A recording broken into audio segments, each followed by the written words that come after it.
Assalamualaikum warahmatullahi wabarakatuh. A'udzu billahi minasy syaithanir rajim.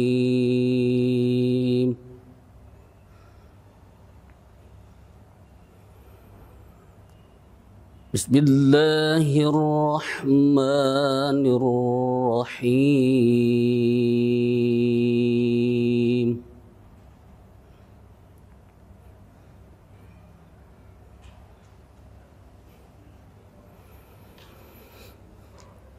وَإِذْ قَالَ رَبُّكَ لِلْمَلَائِكَةِ إِنِّي جَاعِلٌ فِي الْأَرْضِ خَلِيفَةً.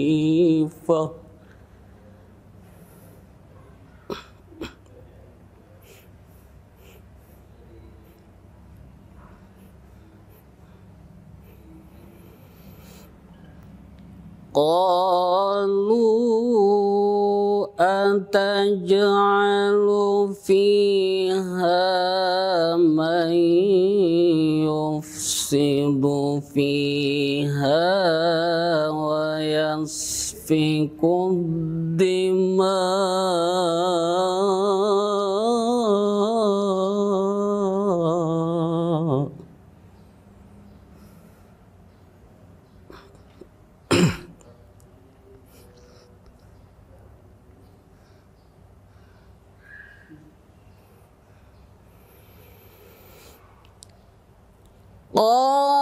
قالوا أتجعل فيها من يفسد فيها ويسفك الدماء ونحن نسبح بحمدك ونقدس لك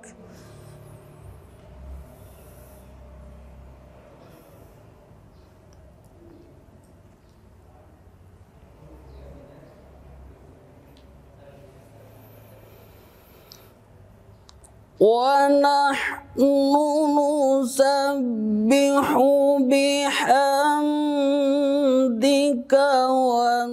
ونقدس لك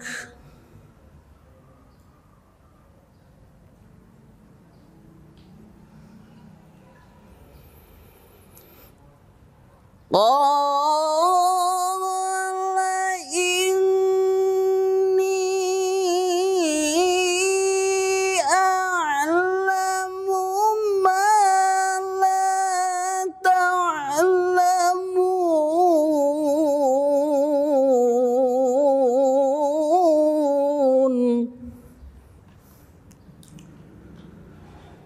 قال أعلم ما لا تعلمون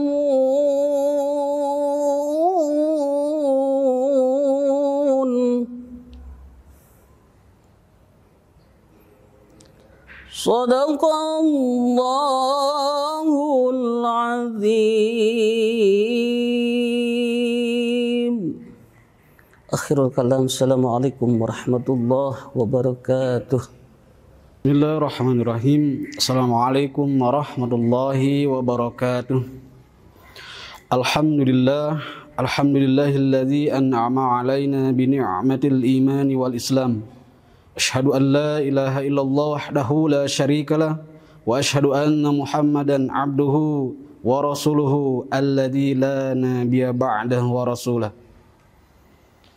Allahumma sholli ala sayyidina Muhammad wa ala ali sayyidina Muhammad. Ikhwani fillah rahimakumullah, azani wa iyyakum. Ramadan sebagai syahrul Quran, bulan diturunkannya Al-Quran. Al-Quran sebagai petunjuk bagi manusia, Al-Quran sebagai solusi berbagai problematika manusia diturunkan oleh Allah Subhanahu wa taala untuk menyelesaikan segala macam permasalahan yang dihadapi oleh manusia. Al-Quran sebagai petunjuk dari Allah Subhanahu wa taala tentu tidak bisa dijalankan, tidak bisa dilaksanakan kecuali dengan adanya satu kekuatan yang akan melaksanakan seluruh ajaran Islam yang ada di dalam Al-Quran. Dan ini disadari oleh Rasulullah Muhammad SAW. Ketika Rasulullah SAW menerima wahyu yang pertama kali di bulan Ramadan, Rasulullah menyampaikan kepada Sayyidah Khadijah, la rahata ba'dal yaum, tidak ada istirahat setelah hari ini ya Khadijah. Maka setelah itu, setelah menerima wahyu yang pertama dari Allah Subhanahu wa taala, Rasulullah dengan segenap upaya, dengan segenap tenaga, pikiran, waktu, bahkan keluarga, beliau korbankan hanya untuk mendakwahkan Islam, hanya untuk memperjuangkan Islam. Dan beliau sadari bahwa Al-Quran tidak bisa dilaksanakan, tidak bisa dijalankan kecuali dengan adanya kekuatan. Maka dari tahun ke tahun dakwah Rasulullah SAW, salah satu yang beliau lakukan, dan beliau lakukan ini secara kontinu, secara terus menerus, tanpa ada terputus, yakni melakukan kontak kepada seluruh kabilah-kabilah yang ada di sekitar Jazirah Arab.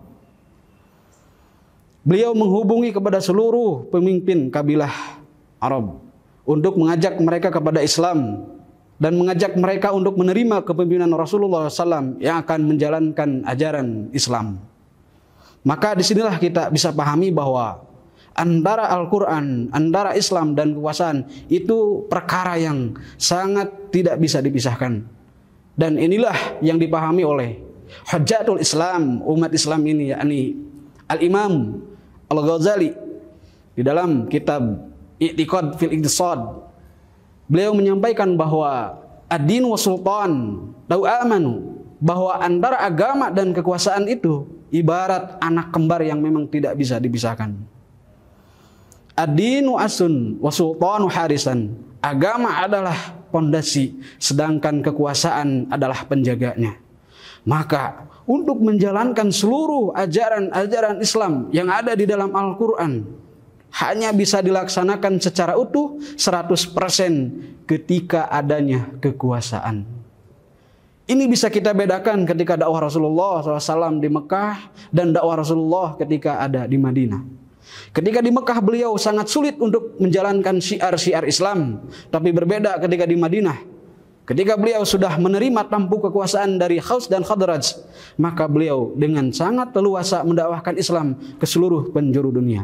Maka ikhwani fillah rahimakumullah, sebagaimana yang dituturkan oleh dari para sahabat Rasulullah SAW, ketika para sahabat ini ditanya oleh Ummu Salamah, kaifa antum idza da'akum da'yan da'a ila kitabillahi wa da'a ila sultanillah, faqalu najibu da'i ila kitabillahi, faqalat la bal ajibu da'i ila sultanillah fa in kitaballahi ma'a sultan.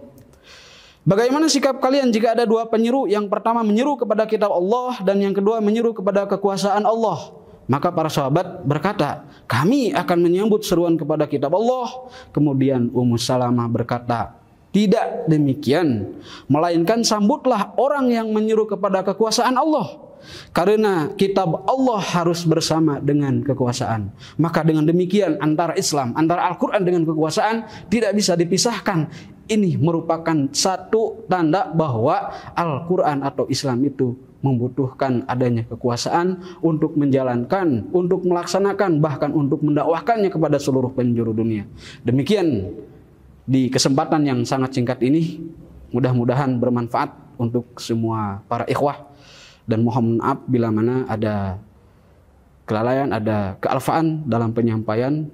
Akhirnya sebagai akhir dari pertemuan kita.